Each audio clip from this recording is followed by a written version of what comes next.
न्यायाधीश श्री शनिदेव की कुछ महिमाओं का वर्णन करेंगे। शनिदेव को कलयुग का न्यायाधीश माना जाता है। भक्तों, जिन पर ये कृपा करते हैं उसके जीवन में किसी भी प्रकार का कोई कष्ट नहीं आता। भक्तों, सूर्यपुत्र भगवान शनिदेव जिन भक्तों पर अपनी दया दृष्टि की छाया रखते हैं, वो भक्त हर कार्य को बड़ी आसानी से संभव कर पाते हैं। किंतु शनिदेव की ढैया जिस पर लग जाती है वो राजा भी कंगाल हो जाते हैं। अतः शनि महाराज को हमेशा प्रसन्न रखना चाहिए। भक्तों, सच्चे मन से जो भक्त उनका ध्यान लगाता है उस भक्त पर वो सदैव सदैव मेहरबान रहते हैं। भक्तों, तो आइए भक्तों सुनते हैं शनि महाराज की महिमा का वर्णन इस पावन कथा के माध्यम से। मेरे साथ मिलकर बोलिए शनिदेव महाराज की जय। श्री चरणों में शीश झुकाई, शनिदेव का ध्यान लगाई, सच्चे मन से नाम सुमिरते, महिमा वर्णन हम है करते। कथा है ये तो शनिदेव की, बात बड़ी प्राचीन समय की। किसी गाँव में एक था ब्राह्मण, वो तो था बड़ा धर्मपरायण। ब्रह्म मुहूर्त में सुबह उठ जाता, गंगा स्नान वो करके आता, भर के गंगा जल का लोटा सूर्यदेव को अर्घ भी देता। विधि विधान से पूजा पाठ करे, अन्न जल सब उसके बाद करे, बाल्यावस्था से ब्रह्मचारी और बड़ा यह परोपकारी। भक्तों, उस ब्राह्मण का नियम था, सुबह ब्रह्म मुहूर्त में उठ जाता था, स्नान आदि करके सूर्य को अर्घ देता, घर आकर पूरे विधि विधान से पूजा पाठ करता। भक्तों, उसके बाद ही कहीं अन्न जल ग्रहण करता था और दूसरों के हित के लिए सदैव सदैव सोचता था। भक्तों, ग्रामवासी उस ब्राह्मण का बहुत ही आदर सम्मान करते थे। एक दिन की बात है, सुबह सुबह जब वो गंगा स्नान करने जा रहा था तो रास्ते में उन्हें शनि देव मिल जाते हैं। ब्राह्मण ने शनि देव को प्रणाम किया और ब्राह्मण पूछने लगा कि हे शनि देव, आज सुबह सुबह आप किधर जा रहे हैं? तो शनि देव ने उस ब्राह्मण से क्या कहा भक्तों? ब्राह्मण ने उन्हें शीश झुकाया और पूछना इतना चाहा, शनि देव आज प्रातः मुझे बताओ चले कहाँ है? शनि देव ने ब्राह्मण से कहा, राजमहल है राजा का, जहाँ राजा के पास में मैं तो जाऊँ, अपनी ढैया उसे लगाऊं। ब्राह्मण ने इतना है सोचा, यदि राजा को लग गए ढैया, प्रजा तो सारी ही दुखी होए, कैसे इनको टाला जाए? शनि देव से बोले ब्राह्मण, आप से मेरा इतना निवेदन, राजन पर ना ढैया लगाना, बदले में मुझे देते जाना। भक्तों, ब्राह्मण बड़ा ही परोपकारी था।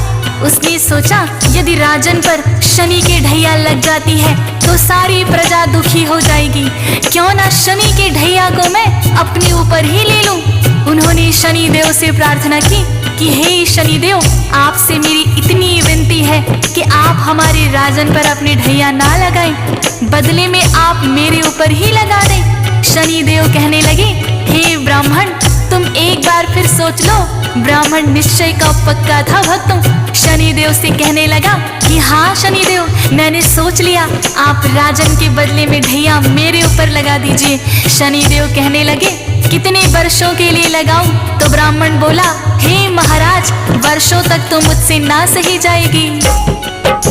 ब्राह्मण का था इतना कहना, वर्षों तक तो होगी सहना, इतनी सी कृपा बरसा दो, सवा पैर के लिए लगा दो। शनि देव ने बात मान ली, ढैया है ब्राह्मण पर लगती, गया ब्राह्मण गंगा स्नान को, अनहोनी से अनजान हो। शनि देव ढैया उस पर है, गंगा स्नान रहा वो कर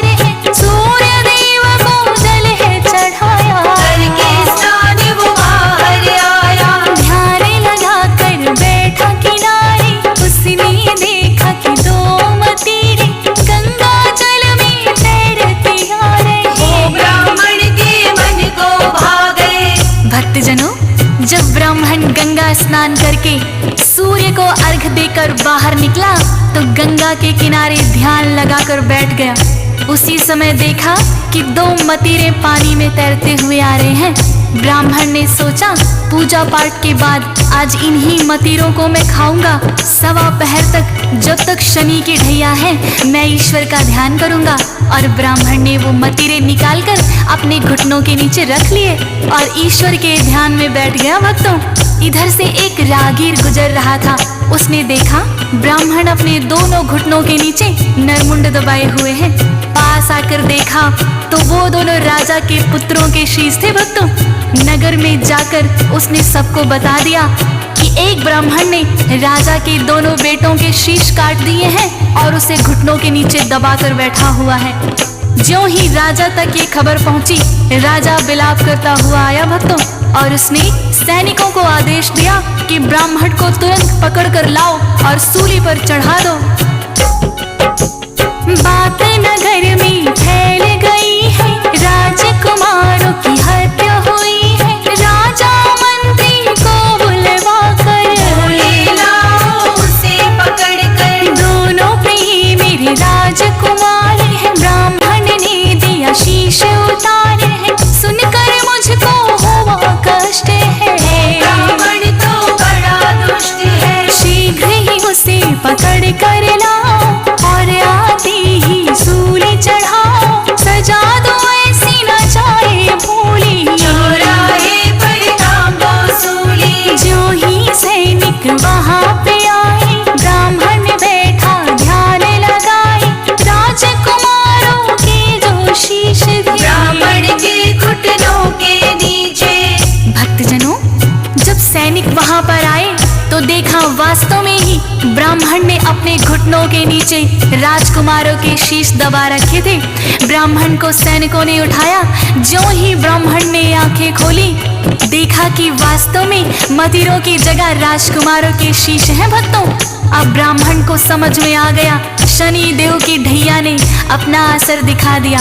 सैनिक उसे पकड़ कर ले गए। राजा ने कहा, इस ब्राह्मण ने मेरे निर्दोष राजकुमारों की हत्या की है, इसे तुरंत ही सूली चढ़ा दो। ब्राह्मण को चौराहे पर लाकर जैसे ही सूली लटकाने लगे, सूली टूट गई। भक्त, फिर राजा ने तांबे की सूली बनवाई और ब्राह्मण को सूली चढ़ाने लगे तो वो भी टूटकर गिर गई। भक्तों, इसी तरह राजा ने चांदी की सूली बनवाई, वो भी टूटकर गिर गई। भक्तों, तो सोने की सूली बनवाने का आदेश दिया राजा ने। तब तक सवा पहर बीत चुका था। भक्तों,